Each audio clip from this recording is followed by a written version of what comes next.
All right, it's time for Yogi and the Beach Man. Hi, I'm Jim the Yogi. And I'm Rick Beach the Beach Man. We're two Michigan transplants now living in Southwest Florida. In fact, we're cousins born in 1964, just a month apart. I like to meditate. And I like to play bass in a band. I'm into chanting Om. And I'm into throwing down some classic rock. But together, we're on a mission to promote people that are helping other people. We want to make the world a better place. One conversation at a time. So sit back, turn up the volume, and get ready to laugh.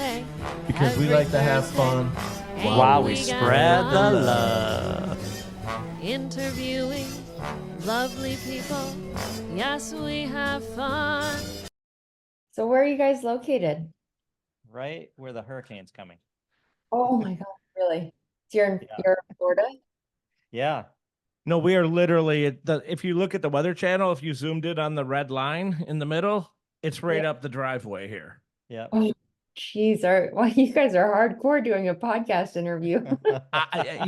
And on that note, I agree. On that note, I need to apologize to you because normally I spend 2 or 3 days ahead of time researching, getting to know somebody before I meet you officially. However, the last 3 days have been boards and cutting his hurricane shutters, and it's just been crazy. Yeah, we've been nonstop for 3 days. So, and literally, we both finished up about an hour ago. Oh my gosh! Wow, that's so from all day yesterday and all day today. When is it supposed to affect you guys? Tomorrow night around 3. About 24 hours from now. Yeah. Thanks. Okay. Well, good luck. Thanks. It's time for Yogi and the Beach Man. Today we're here with Kat Medina, author, world traveler, and public speaker, also a podcaster. So welcome, Kat. I'm Jim the Yogi. I'm Rick Beach the Beach Man. Thanks so much for having me on, guys. Yeah, thanks for being here. We appreciate it. So as we were just talking, we're in the midst of preparing for a hurricane here because we're less than 24 hours away from feeling the impacts. We're in Port Charlotte, just south of Tampa. So if you see on the Weather Channel, you see Sarasota, we're about 60 miles south. Not even that, 40? Yeah. And about 40 miles north of Fort Myers, so right between Sarasota and Fort Myers. Oh, yeah. About 3 miles from the harbor. Yeah, real close to the harbor where the water's going to back up. Here we are. So enough about us. We were not missing this podcast, Kat. We were not going to evacuate and miss this podcast. True. We would have been a good excuse, though. We weren't sure if we were going to be, have broadband up in, Georgia or down in the Keys where we would have went south. Most people going north, I would have went south. Yeah. But where are you at? I'm in South Lake Tahoe, California. Oh, God's have you guys country been for before? sure. I haven't been to Tahoe, but I just moved from California to Florida. Oh, really? What part of California? Northern San Marcos, which is northern San Diego, and then Oxnard, which is about an hour and a half northwest of LA, right on the beach. Okay, very cool. Yeah, I love California. Just too expensive to live there, but at least. Yeah. And I can't say there's not hurricanes either because we were there for the hurricane. We had a hurricane and an earthquake in the same day. Really? Yeah. Like everything's shifting. Wow, that's crazy. Yeah. I was in Lake Tahoe once on a family trip cross country from Michigan down through Northern California all the way down to Guadalajara, Mexico, back up through Texas. But I was about 10 years old. So it was a while ago. And what was the most memorable part? Pardon me? What was the most memorable part? I remember catching on Lake Tahoe, they were catching fly fishing for trout off the bank. And I didn't have a fly rod and I was only like 8 or 10 years old. This is the only memorable part of this trip. And it was at Lake Tahoe. And I, with my little Zebco rod and reel that I bought at Kmart or whoever bought it for me, I thought I could fly fish with that because they were catching trout. Yeah. So I could do this with my Zebco, and I weighed 2 of those wings, and then a hook went into my shoulder. And that's my Lake Tahoe memory. So sounds like a good one. I haven't thought about that in years, so thanks for bringing that back. Yeah. So, Kat, I have to tell you. So, I found you through Matchmaker, looking for people to come on and podcast, and I saw the title of your book, "The Joys of Jet Lag: How to Use a Traveler's Mindset to Not Be an A-hole in Daily Life." And I said, "Oh my gosh, that is an incredible title. I said, I thought to myself, I want to have a podcast and a conversation with this author. That's perfect. Yeah, it has a little bit of spicy language in it, but it's mostly about using a traveler's mindset to create joy in daily life. Because I guess you can think of it kind of as a guidebook for how to achieve the joy that we all crave, because most of us, especially in the United States, only get a few weeks of vacation each year. But we all know that feeling. Like once we get to our destination and the stress and the worries just melt away, and we're quicker to laugh and more spontaneous and patient, and we're able to see setbacks as part of the adventure. So this book teaches people how to seek out moments of awe and fulfillment, regardless of whether they're, standing in line at a Trader Joe's or sipping margaritas on a beach in Mexico, just since it is such a short amount of time each year when we can easily feel that way. Why not bring it home? Yeah, yeah, very good point. Sometimes when I think of like travel myself, I think of like airports and the busyness and lines and going through security. So you're thinking about kind of a different mindset as a traveler where you're not having all that anxiety. A bit of both. So it's kind of making it an active practice to seek out the good regardless of the situation. Okay. Finding the joy in the jet lag, because it feels like nearly every situation has some good and then some pain points or bad sides to it, and how to choose where you focus. And then it kind of becomes effortless and you get to experience more of that without trying as hard. Okay, I like that. Are you if if I'm hearing what I think, you're saying like don't sweat the small shit kind of, and just kind of take things easy? Because I can honestly say that about 15 years ago, I went from being a really hype. I'm spastic anyway, so I'm type A and I'm go, go, go, go, go. And then if I had to wait in line at the grocery store, this or that, I get so mad, blah, blah, blah, blah, blah. And then finally, I'm like, man, I am done. Maybe I think I heard someone like you on the radio say, man, just chill. And I think there was a definite day when I just made the decision. I am no longer going to be pissed off at the guy who cuts me off in traffic. I'm going to wave it to him and smile and not care. And if I hold the door, this used to be my pet peeve. If I hold the door open for you, like walk into the gas station, and then you walk in front of me and take the line spot where I should have had, but because I was polite, you took my spot. That used to really upset me, but I really chill on that now. So is that kind of, are we on the same page as far as what you're just taking daily situations, just not getting pissed off at them? Yeah, in a sense. So I guess like one of the reasons that I wrote this book was because for most of my life, I'd been two different people. I traveled to nearly 40 countries and lived in Ecuador, France, Argentina, and Spain, and California. And when I was traveling, it was like I was my best self.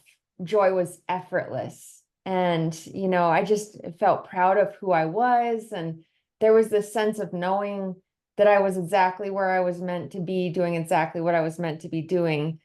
And I would return home, and that feeling and the joy that went with travel was elusive. It felt forced. Like I try to control the uncontrollable, and I get frustrated when things didn't go as planned. Like if one of those inevitable work fires popped up and totally threw off my schedule, I'd let it affect the rest of my day. And probably worst of all is I stopped appreciating the little things like clean drinking water or a hot shower, even though I knew firsthand from so many places that I'd been in so many parts of the world how rare they were. And so because I didn't feel like I was being my best self at home, I'd basically go through the motions and get into asshole autopilot where I'd work and plan and save for the next trip so that I could feel fully alive again. And then one day I realized, like, as much as I prioritized traveling, I still spent most of my time at home. And it felt like such a waste to spend my time wishing I was somewhere else instead of enjoying where I was. So I kind of made it my mission a couple years ago to bridge the gap between these two versions of me, who I was on my travels and who I was at home. And what I noticed is that it all came down to mindset, a traveler's mindset, because when I was abroad, it was effortless. It was like my feet would hit the tarmac and boom, I was the best version of me. So I was like, I already know how to do this, even though it's subconscious right now, which means it's possible to be that person anywhere. And so I tried to really pinpoint the qualities and characteristics and behaviors that were different when I was abroad versus at home, and bring it back and kind of make, like, I started to notice patterns of how I behave differently, and just make that active choice to apply it no matter where I was. And then I after applying this for a while and getting plenty of practice during the pandemic, I decided to write about it in hopes of giving people like simple but impactful strategies that they could use in their life to experience more joy and adventure on the day-to-day instead of just when they're on vacation. And I mean, some people, I feel like I've met certain people and they're like, well, I already do that. And I think that's really great. For me, it had to be like an active choice. And the book has been a good reminder of what I need to do, because it's like you get used to something and then you kind of forget about it. And yeah, I have to keep reminding myself, and life kind of levels up the challenges on where I can apply these things. Like right now I have a 1-year-old and a 3-year-old. And so I'm learning how to apply, like, the spontaneity and patience and seeing challenges as part of the adventure to this stage of my life, it's more challenging than it was just when it was just me. Oh, absolutely. We both have kids, and we've been through that, and they're a joy. You love them, they're great, and then sometimes you're like, wow. Yeah, it's a beautiful chaos, I feel. Yeah, for sure. For sure. So what are some of these techniques that you use or outline in the book that would, allow me to keep that mindset or help me in my day-to-day routine to just kind of experience that more joyous feeling you do get when you're out of town or on a ski trip or something like that?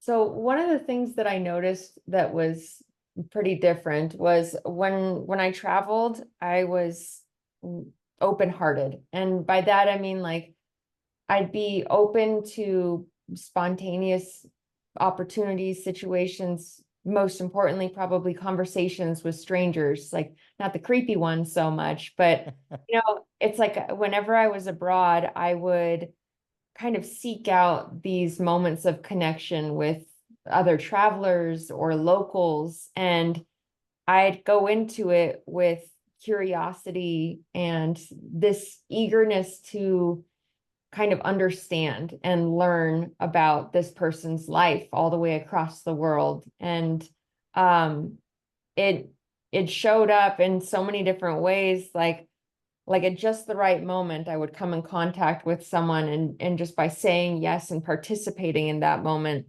however it was asking me to show up, I try to go about it with like an attitude of adventure and curiosity. And at home, I like rarely did this because, you get into routine and you're trying to be as efficient as possible, getting things done, especially like the have tos, like your grocery shopping, your just the different things we have to do to maintain our lifestyle that maybe aren't the super fun and extravagant moments in our life. So you just try to rush past them. But those are the moments when you can come in contact with other people. So being aware of that, and some things that I try to do is, like, if I'm standing in line at the grocery store, I don't just try to be as productive as possible by checking emails while I'm standing there. And it might seem a bit boring, but you realize like you're standing next to other people and like you can have a conversation with them. And before, I'd be pretty rigid in my schedule to not allow for that. Like if the cashier asked me like, oh, how's your day going? I just be like, good, how about you? Really quick. But in moving to South Lake Tahoe, which is like a smaller city, and you just it is a touristy spot, but you still see a lot of the same faces at your go-to places. And I have noticed that like usually they are genuinely curious about how you're spending your day. And before, when they'd ask me like, oh, what'd you do today that was fun? I'd try to like rush the answer because I felt pressure with people behind me. I'm like, I don't want to hold anyone up. But then I realized like, this is what everyone does who lives here. And it's a great opportunity to get to know some people. And I've ended up making like some really wonderful friends just by being open-hearted enough to have these conversations. Another thing that I started to do is just try to look at the world around me with fresh eyes. And I think this is one of the key components of it, because when I'm abroad, like that is so easy because everything feels so new and exciting, and all 5 of your senses are activated. Like everything smells different and sounds different. And so your brain is like hyper aware of what's around you because it's all different. Like that's its job, to notice potential dangers and keep you safe, which is cool. But once it recognizes, hey, this is the same old stuff and we're safe, it kind of goes into autopilot mode. And then you don't notice things. You just overlook the ordinary and the things that happen often. And I Or I think like to say that the extraordinary in the ordinary. yes, yeah, Yeah. exactly. And I think a lot of us saw that during the pandemic. The things that we really missed were just like the ordinary freedoms that we had that were taken. For sure. Being able to spend time with a friend without worrying about getting sick or them getting sick or whatever. But Well, those freedoms were taken a little bit less down here than in yeah, California. good point. So, uh, but oh, I was gonna. I'm sorry. There was. Oh, I know what I was gonna say. And you live in Lake Tahoe, one of the most beautiful places in the entire country, if not the world. We live 20 minutes from some of the most spectacular beaches, world class.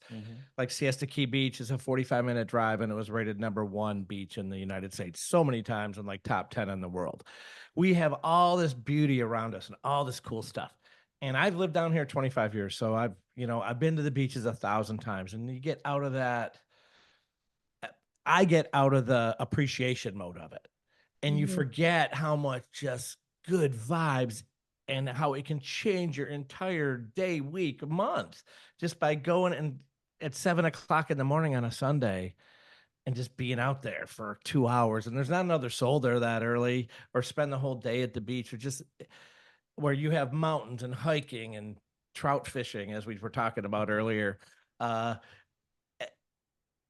And when you lose, like you said, you lose the appreciation of it because it's just a day-to-day routine, where, someone from the inner city of Philadelphia, well, I grew up watching Flipper.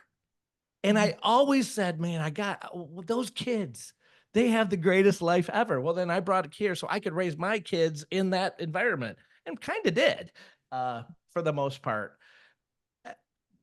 But I think you do get just in a rut. I know I do. And then all it takes is me to just get off my ass and just drive to the beach and spend 2 hours. Yeah. And then I just want to go back and go back and go back. And then it's another week and 2 weeks that it happens all over again. But it's got to be the same in Tahoe with such a beautiful place, and you just forget where you are. You just take it for granted, and it really should never be. Like Jim said, the extraordinary and the ordinary. Yeah, exactly. And I catch myself. I think that's it. It's like, I don't think it'll ever be like automatic where you're always seeing everything around you with like these eyes of awe and wonder, because we get used to it. That's just how our brains work. But when you try to make it a practice, and it's like, usually I notice when start to feel like stressed or like kind of stuck in a rut, that's my sign, like get outside, like don't bring your phone, just go with the intention of noticing something that I might have missed.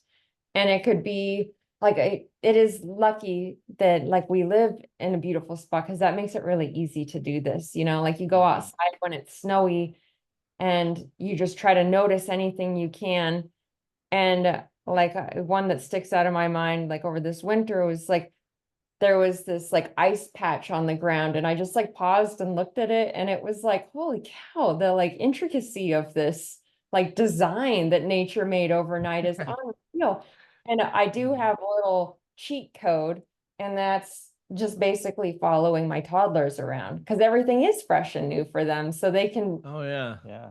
we point out the most amazing rock in the world, you know.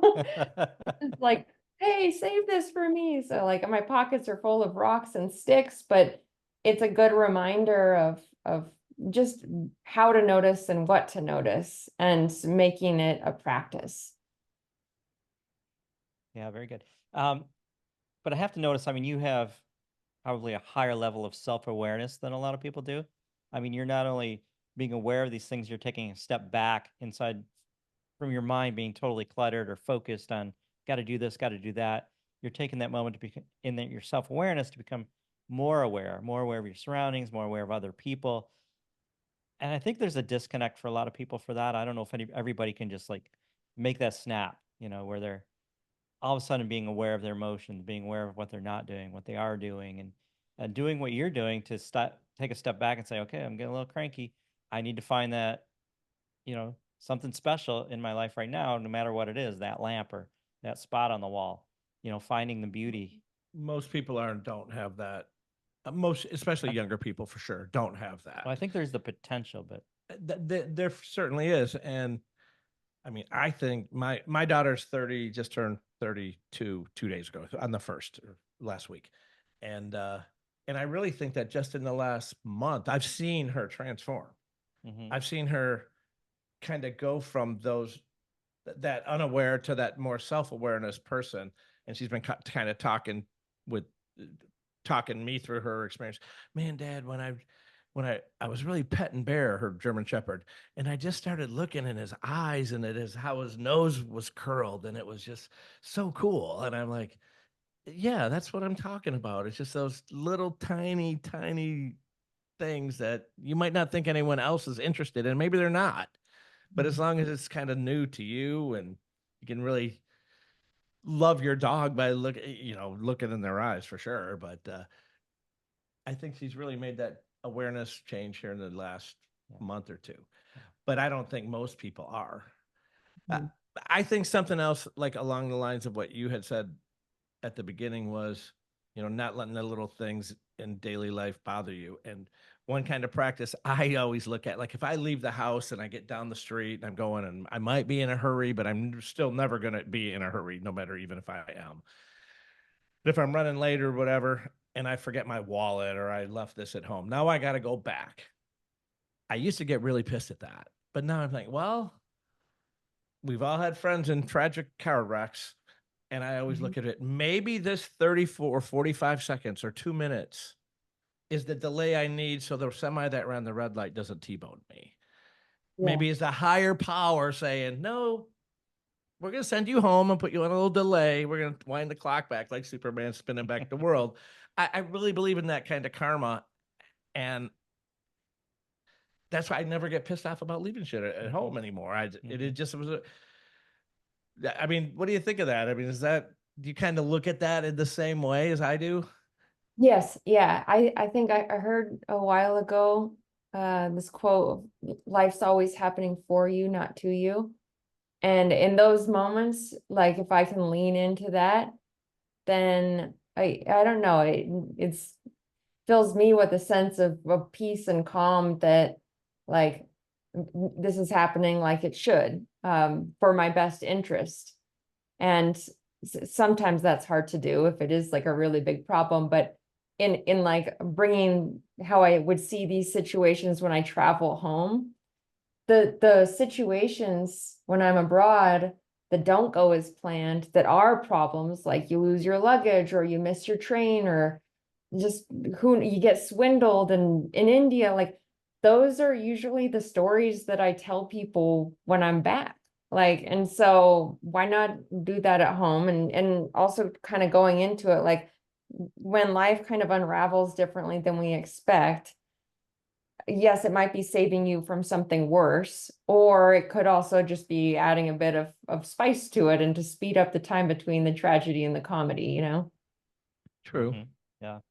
You know what you're doing, I know you've had to feel a shift in vibration and energy, which I think is actually very healthy.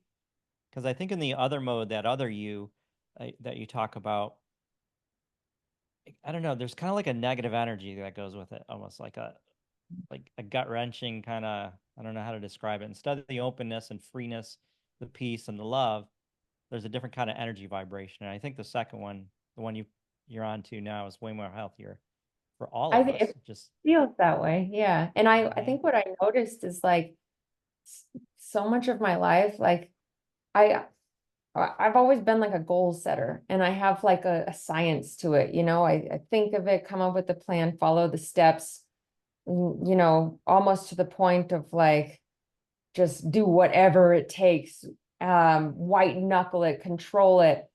And it's been a few years since I had this realization of like, wow, like that has been hugely beneficial. Don't get me wrong, like it's helped me achieve a lot, which is why it can be easy to fall into it and not realize there's actually a better way, a healthier way. But Mhm. like when I have my, instead of being so goal focused, you know, that can kind of lead to feelings of failure if it isn't accomplished exactly as you want, when you want it. But instead to focus on like the objective or direction I want to go, put in the effort. Don't just blindly hope and think that it'll happen without me trying, but put in the effort, but leave a lot of room for life to kind of step in, like, you know, surrender, let go.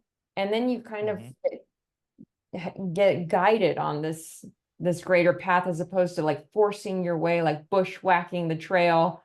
You kind of can step onto the freeway and get there quicker if you ease up a little bit. Mhm. Yeah, good analogy there. Yeah, that actually is. Especially I think I saw on your Instagram, you're a mountain biker, aren't you? Newly, yeah, I just started Oh, newly. Okay. a couple years ago, and it's been so fun to learn a new sport or hobby like later in life because I feel like a lot of us we get good at stuff and then don't go back into beginner mode because it is Mhm. uncomfortable at the beginning. But Yeah. I love that feeling when you reach that point in the learning curve past where it's like, oh my gosh, this is hard and I feel like I suck at this. But once things start to click, oh, it's so fun. So yeah, I'm newer to it and I just love it. I used to find a lot of analogies in mountain biking in like meditation and the yogic lifestyle, because you have to be very focused on the trail. You can't be looking around, letting your mind go. You've got to stay focused and pick your trail. It's like having that one-pointed concentration to get you through things. And then there's going to be all kinds of unexpected obstacles mountain biking, just like life, right? So now Mm. it's like, you know, like in India, Ganesh is the remover of obstacles. But now you're like trying to maneuver and get through all those obstacles the best you can without crashing and finding joy in it. So Mhm. it's it's kind That's of it. That's so yeah. true. Like, and actually, like to take the analogy one step further, like the climbing is brutal. Does anyone ever like that? I've I been, do. I love the you climbs. do? I Oh don't know my why. gosh. I just yeah, I'll climb for an hour and a half because I know Oh the man. joy of what's coming next.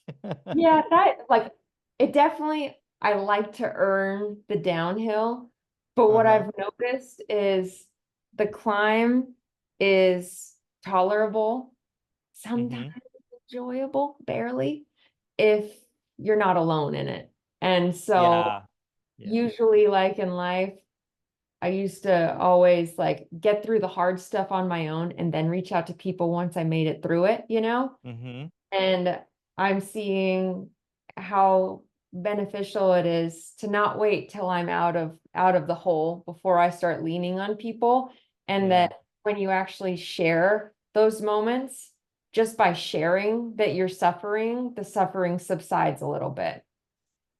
Yeah. Yeah. Even after we were talking about putting up these shutters and how hard we worked the last 3 days. It's like just saying that all of a sudden just felt like, yeah, we whined. Yeah. And it's over. We did it. Yeah, It's nothing true. really that big a deal. We worked hard for a couple days. So what? Yeah. Well, we're not 30 anymore either, man. So, True. you know, my body is much more sore. I don't recover quite as fast anymore. So, you know, Yeah. I would rather pay someone at this point, but that wasn't really an option. No. Yeah. It had to happen quick. Yeah, it did. Yeah. This My one- wife and I just moved here 4 months ago. And, we've been here through the blazing hot heat of the summer, and you don't want to work outside at those times. So then all of a sudden a hurricane's coming. It's like, oh, we got to get storm shutters up that this house didn't have any in the past. But on Saturday and Sunday, I heard about this on Sunday. Hey, there's a storm. I'm like, was watching it, but there was nothing going on. Well, it's going on now. And then I looked at it and like, okay, maybe Wednesday morning. Now it's moved back to Wednesday night, but Yeah, I think I saw right before the call that it went from like a category 1 to a category 5 in like 11 hours or something, which yeah. Do you know who Jim Cantori is on the Weather Channel? yeah. The storm chaser. He's literally probably staying in a hotel a mile away from here. He's in Port Charlotte where we are. When he's in your town, it's not good usually. Yeah. And he literally is in town. I saw his picture online this morning. Oh, wow. But It's fun though. and I'm crazy. I'll be out, like when we start having tornado warnings, I'll be running outside with my camera trying to catch them on camera. There's a certain amount of time you can go out in a storm. Yeah. And I've been through 2 major hurricanes. I was in Hurricane Ian literally on the eye wall 2 years ago. Oh, wow. For about 6 hours. It didn't move. It just stayed and parked here. This one's going to be a lot faster, but it's just intense. Does California really? You guys don't get anything like that. No. Where I live, it's a lot of wildfires. Snowstorm. And fires, yeah. had like some pretty extreme snow. I think it was 2 winters ago. Mhm. It wasn't too bad. It's the fires that are really scary. Like we had the Caldor fire in 2021 that got within a mile of our house, and like we could see just from the Ring camera the glow of the fire. But those are happening more and more frequently. Like I've moved a lot. And I'm originally from Santa Rosa, California, in the North Bay, and moved a lot when I was there. But 2 of the homes that I grew up in burned down in one of the fires that happened there. Wow. So it's just, But go ahead. about 7-8 years ago, me and my ex-girlfriend, we were planning a wine trip to California. And so we flew into San Francisco, and we had originally planned on going north to Napa. And that area up there, that's where everybody knows. At least that's what I didn't know anything about wine. I do now, but while like 2 or 3 days before we flew in, we had to change our plans because the entire area was burning. So we ended up going south down the Pacific Coast Highway to Paso Robles. We spent, I think, 4 days there, I think. And that was just beautiful. But I still wish I would have made it up north of the Bay. But Yeah, so it's mostly wildfires. Like California is known for the earthquakes, but knock on wood, we haven't had too many. It's more like the wildfires. Mhm. but you don't get notice on wildfires, do you? Yeah, you I can. mean, It's- I guess you would a little bit. It depends. Like the scary ones is when there's like dry lightning storms, which happens a lot through summer, and it's just I think the big difference is a lot of times these fires are paired with extreme winds. And so that's what makes it unmanageable when they get like 60-mile-per-hour winds, and then you get sparks starting new fires, and it's really hard to fight them, basically. Yeah, and all that oxygen makes the fires hotter. It's just not a good combination. Did you say Yeah. dry lightning? Mhm. Yeah, like we'll have these thunder and lightning storms that without rain, and it Really? yeah. I mean, we get thunder and lightning every day all summer, but it's always accompanied by rain and high humidity. But I've never even. How does that happen? I have no idea. I'm gonna find out. Write that down. You're right. Yeah. I know. I don't have a pen. I ran over here. I had to hurry because I was putting up storm shutters. Kat, I noticed on your website it says in small print down the bottom of one page, 5-brain F asterisk CKS PDF. What does it say? What does it say? I don't want to say the word, 5-brain F's PDF. Oh, yeah. That that's just like a little freebie on the side of what usually gets people caught up from being able to, see the world around them with fresh eyes and not sweat the small stuff. So the usual brain fudges. And when there's number 6, it's say, don't ever get pissed if you leave late and you forget your wallet and you got to go home. You might not get hit by a semi. There you Yes, go. yeah, there you go. Yeah. It's a good attitude. So we're big dog lovers. I noticed you have a dog named Donut. You want to tell us about him? He is laying next to my feet, big golden retriever. So if you hear heavy breathing, that is him, not me. If you hear heavy breathing, it's him, not me. Yeah, we have the video. I see.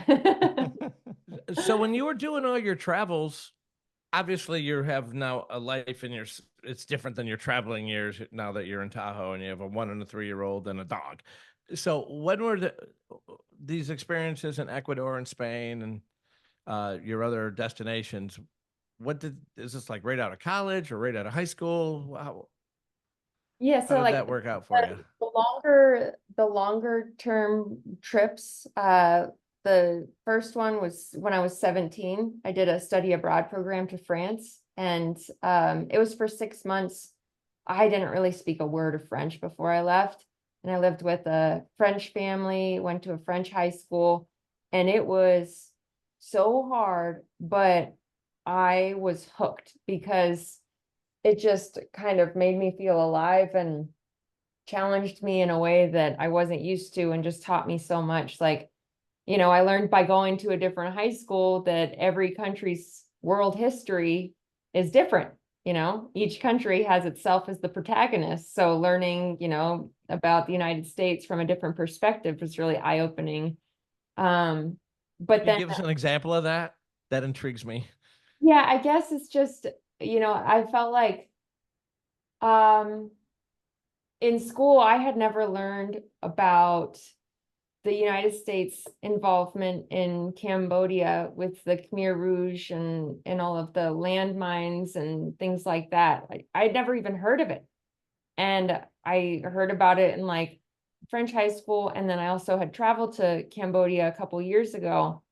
And my mind was blown. Because it's like, that's like recent history that it happened. I've never heard of it. And things like that, where just little gaps in history or painting us in a better light. Besides just in school, like I had traveled to Cuba right after it opened up for Americans to travel to. It was a few months after, and I was actually there when Fidel Castro passed away. So it was really, first off, interesting to see, it was like right in the middle point of our trip, just how different it was, and learning about the United States involvement in Cuba from Cuba's perspective versus what we heard at home. Kind of different. We were the bad guys with Cuba, the very bad guys. And I just felt like in so many world events, I was taught that we were painted in like a positive light of us just trying to help everyone. Mm-hmm. So have you carried that knowledge into a more skepticism of what you hear and see on the corporate propaganda machine, which is the news? Totally. Absolutely. Yeah. And that was something interesting too. It was just like when we returned from that trip, like I didn't have internet at all during that trip. It was like 10 days. And that's the first time since internet became prominent in my life that I went for that long without it at all. And it just like coming back, it was really interesting because there was like a newscaster at the gate trying to interview us on our experience with Castro passing away. And they were asking like really pointed questions, like, And so what gate are you talking about? like at the airport gate, we had a transfer, like flying from Cuba back to the United States. And when we arrived into the United States, there was a newscaster there interviewing people Oh, who okay. Cuba. And they were like, was everyone was celebrating, right? Like, and now there's like all these good things going on. We're like, yeah, I didn't see anyone celebrating. I saw people mourning. Sure there were people, doing that, but seeing what was shown on the news, they made it seem like that was everyone in the country, all over the country was reacting that way. And that was not my experience at all. And so it's just like, basically you can't really believe anything, which makes things kind of tough. Yeah, for sure. Agreed. Totally agree with that. You bringing up this history and stuff. Not too long ago, I learned in conversations with younger people that they had no idea during 9/11 that a third tower came down, not just the two that were hit by planes. And when I mentioned it, they were like, "What? No, that didn't happen." So I'm wondering how that's going to write in our history books if they're going to talk about that third tower that came down. Yeah. Well, it did, and Well, we all know it did. well, it depends on what history books. It depends on who writes it, right? The victors write history. Yeah. So whoever wins this, I don't know how we're steering into this avenue, but whoever wins this information warfare that we're in right now as a people, as a world, as two guys sitting in Port Charlotte, one you sitting in Tahoe, whether it's that or the entire world, or the Cubans that we've been punishing by not selling them cornflakes for the past 75 years or whatever it has been. But uh, I don't get it, man. It's just a. So when this happens, Kat, and people get into this, the news is lying to us, we're being propagandized, all this stuff's going on. Where do you look to find the joy? Mhm. How are you looking for those extraordinary things in the ordinary? Yeah, In those moments, I know those are tough. and I think especially now, with this election looming, everything's so polarized. And I was just thinking about this because there are, several issues that feel very urgent and very important. And like if they're not cared for, everything's just gonna go to shit. And it's scary. And I think what I try to lean into is if you zoom out and look at this from a bigger perspective, and you can even like visualize like I'm on like a hot air balloon, taking a step back and look at the last, 100 years, 1,000 years. Overall, humanity is going in the right direction, and progress is not linear or direct. Regardless of like progress as a society or progress as an individual, you face setbacks and doubt, and it's a zigzag and a sideways. And overall, if you end up going in the right direction, that's still progress. And so to kind of trust in that.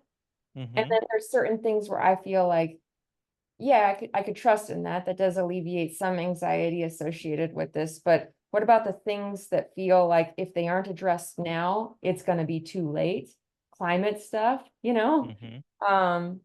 and I think it's, for me, helpful to find like people who are making a difference, new technologies being invented, and kind of takes away from this pressure that makes it feel like it's all on my shoulders to recycle just so. And, like what's this little person going to do with this really big problem? But to know that other people are also working on it and maybe donating to those causes or your time, whatever you can do.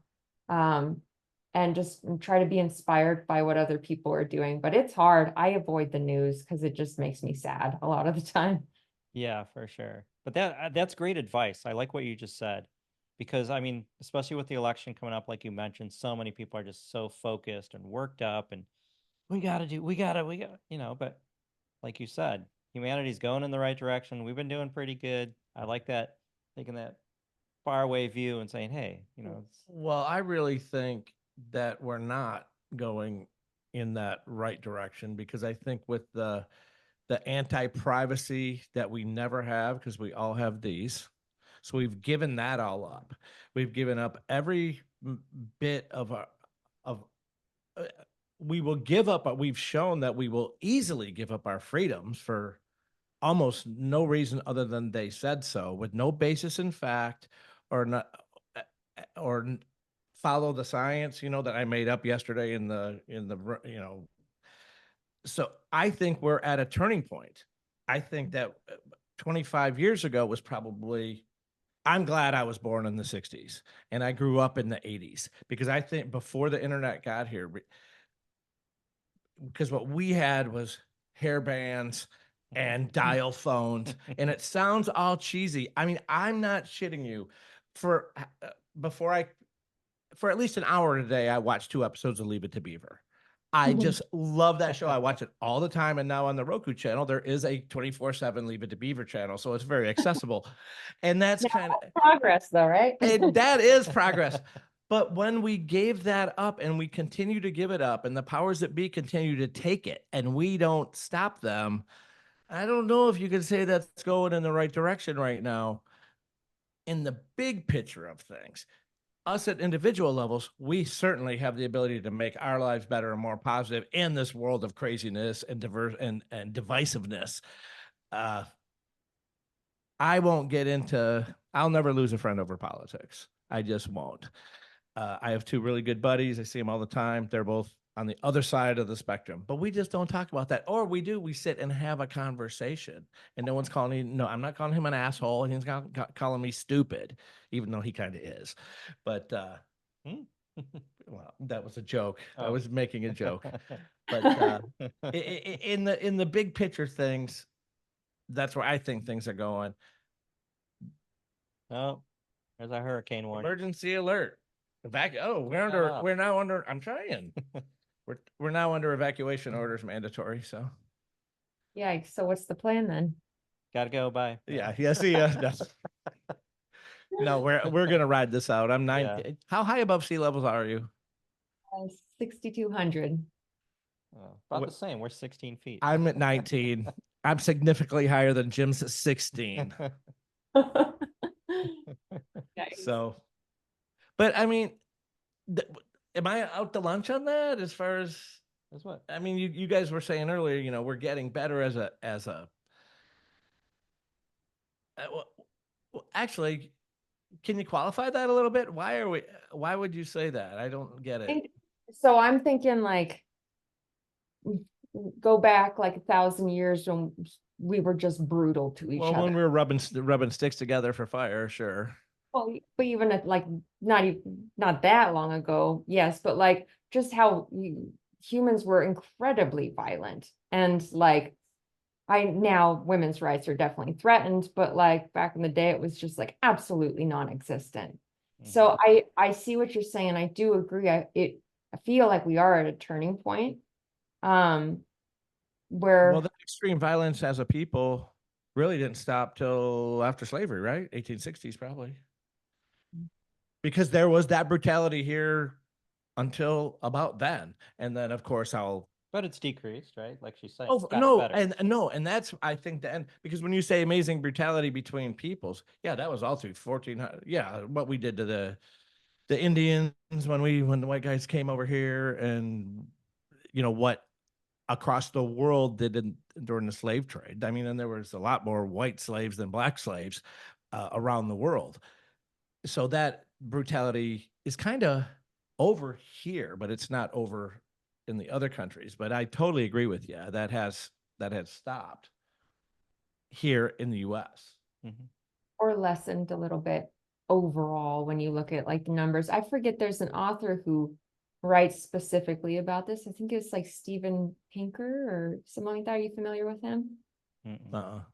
And it's just kind of like looking at statistically overall how things are generally moving and bettering. But we'll see. I don't know. So I guess one more thing I'd add for that that's kind of helping me with this, like taking action always, it makes it feel less hopeless, less helpless, but it can be disheartening sometimes when you don't see change as a result of that action.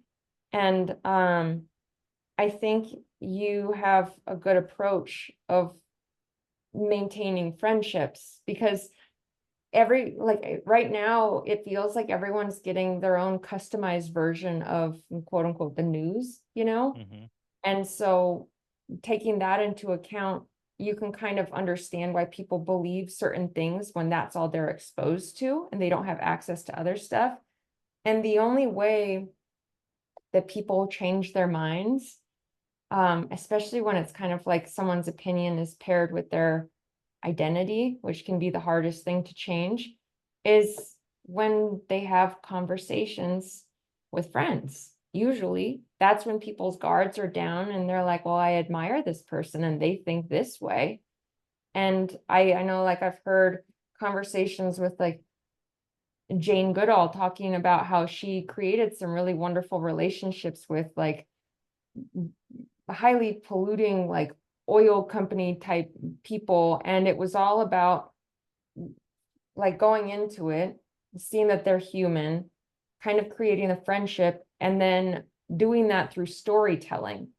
So it's like through storytelling and friendship, people can kind of get a hint of empathy of where the other side's coming from. So I know, like, I do have some friends that are polar opposite beliefs from me, and that can be really tough sometimes, but I know, like, that's not all they are, and the best chance that I have of hopefully having them see it from a different perspective is by having these conversations and keeping things as amicable and honest and kind as possible. Yeah, and But I do think, like, go ahead. they're just in that spot, they're in that mindset because of things they've heard, Yeah, what someone else has told them. and surrounded by, but I think, like, kind of what I've been trying to do this year is really focus on interactions being rooted in honesty and kindness. I think that's a good method that'll get you through a lot. And kind of what you guys are doing, having conversations. I feel like that over the last couple years, it's been harder and harder to do. People are kind of, instead of conversations, it's just arguments and then shutting people down because these, people are so strongly tied to these beliefs. But tying this back to traveler's mindset, that's one thing. It's like there's multiple truths in so many situations, and knowing it's not I'm right, you're wrong, but hey, these can all be true at the exact same time. That's kind of just life. And so how about, instead of like having like talking to people, we listen to learn instead of listen to agree or disagree or respond. Because when you're doing those things, you're not listening to the other person. Very true. I found that when I used to be the guy that went bananas, especially in political arguments. I love politics. I love the whole back and forth of it, especially, but I'm on November 5th, I'm done. I'm taking like 30 days off as soon as the election's over. A whole 30. I'm going to take 30. Just like I took a sober October, that turned into 5 days. sober October, the sober first week of October. But with the hurricane's coming. 7 days in a week. Hurricane. Well, yeah, yeah. Hey, we got a hurricane coming, but it's just, yeah, it's funny. Yeah, but you're definitely wise beyond your years. I like the approach you're taking to life. I think it's going to be great for your children as well because you're going to be teaching them a different mindset and a different way of being in this world than a lot of people are. And I hope this podcast can, really help some people. Maybe they'll get your book and read deeper into it because people get so worked up about things and it's not healthy. Yeah. We I gotta think- Go ahead. we gotta treat our neighbors like friends. I don't care who you're gonna vote for. We still live next to each other. Yeah. We gotta help each other out. We're all, especially with what just happened, in North Carolina, what we got coming in the next few days. Uh, I mean, I before I came here tonight, I stopped at the store real quick. I filled up my gas tank, but I went inside to pick something up, and the guy behind me in line, or the guy in front of me in line. First, there was a line, and I was kind of in a rush, this just happened an hour and a half ago, and I'm like, oh come on, I got to get to JP's, blah blah blah blah. And then this guy in front of me in line, this is so weird. That's because this just ties it. He's, how you doing, brother? And he was a younger guy, like 35 years old, Spanish dude. He's like, how you doing, brother? I'm like, I'm doing good. He goes, man, in times like this, we all got to stick together. And I'm like, you're right, man. Thanks. And then I didn't dismiss him, but I just started thinking. And then he went up to the cashier, this older guy, probably old man, like 60, 70 years old, taking money at the gas station. And he said the exact same to him. And he really did seem like he cared. And he was very sincere. And he's talking to the guy. I'm just waiting to get now for him to finish. And he's having this conversation. I no longer cared, but I turned around. There was at least 7 or 8 people behind me in this one. They were kind of twisted, but he couldn't have cared less. And good for him, because he's the guy that we've talked to. I just thought about that. And he's the guy we've been talking about for the past 45 minutes. Yeah, he's got a good mindset. He does. He does. Yeah, I want to share a quick story. Somebody told me today that they went out on the pickleball court, and a woman went on the other side of the court to play, and then he realized she had a Trump hat on. So he walked off the court and was refusing to play pickleball with this older lady because she had a Trump hat on. So then it got worse, because I don't know what he said, but the son of that woman then got pissed off because he thought the guy said something else about it and whatever, but about his mom. Yeah. And then he wants to fight him. So it's little things like that. It's like, come on, people, come on. No, stop. Yeah. It's okay if someone's going to vote for Trump, if someone's going to vote whoever you want that's against what you believe right now. Right. Like, we can't do that, people. We got 2 corrupt government, 2 corrupt parties. Neither one are good. Come on. All I'm just voting for who I don't want my money to go kill people. And that's Then you why can't I vote the way I'm voting. It's Green Party, I guess. Another Green Party person. Thanks, Rick. Thanks for bringing that up. I won't be voting Green Party. I'll be voting for. I voted Libertarian forever.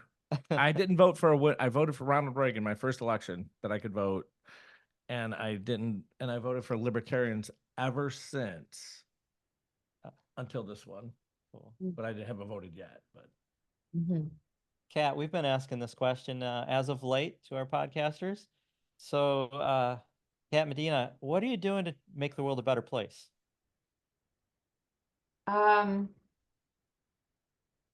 So I used to have these big goals. With my life, I wanted to make a massive positive impact and tried to base my decisions. How can I have the biggest positive impact?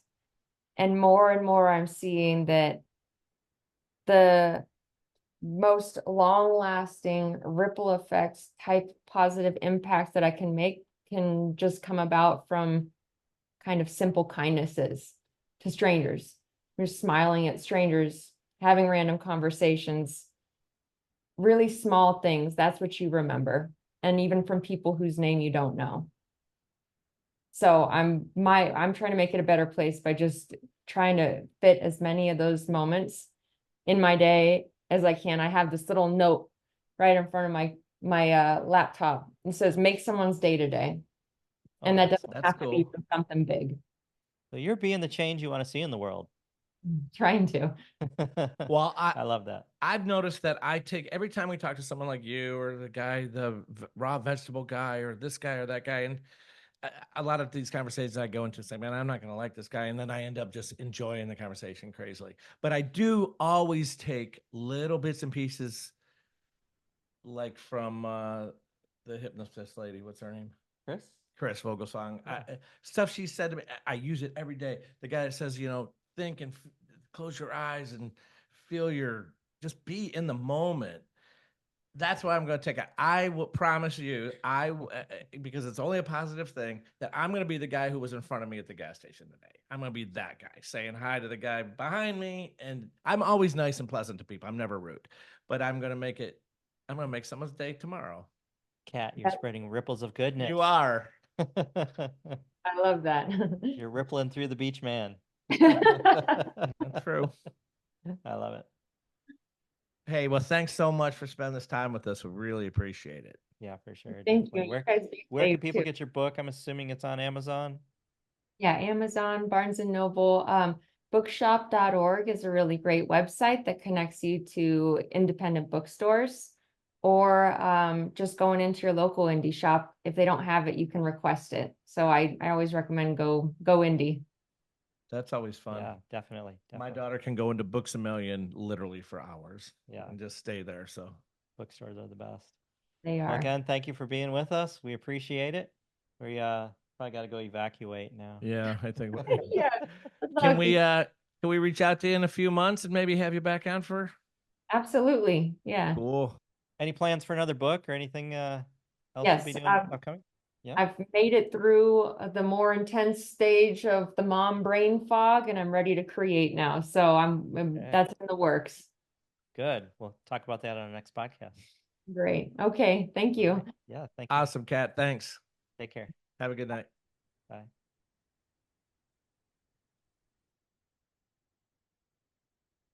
She was cool. Mhm. I like her. So if you just listen to this podcast and you appreciate the content and the work that we're doing, we would love your support. Look in the comment section of this episode. Subscribe, rate us, comment. This gets our podcast in front of other listeners. And if you noticed, we don't have advertisers. For the cost of a cup of coffee, you can help keep it this way. Become a supporter right now. We'd appreciate it. I'm Jim the Yogi. I'm Rick the Beach Man. Peace.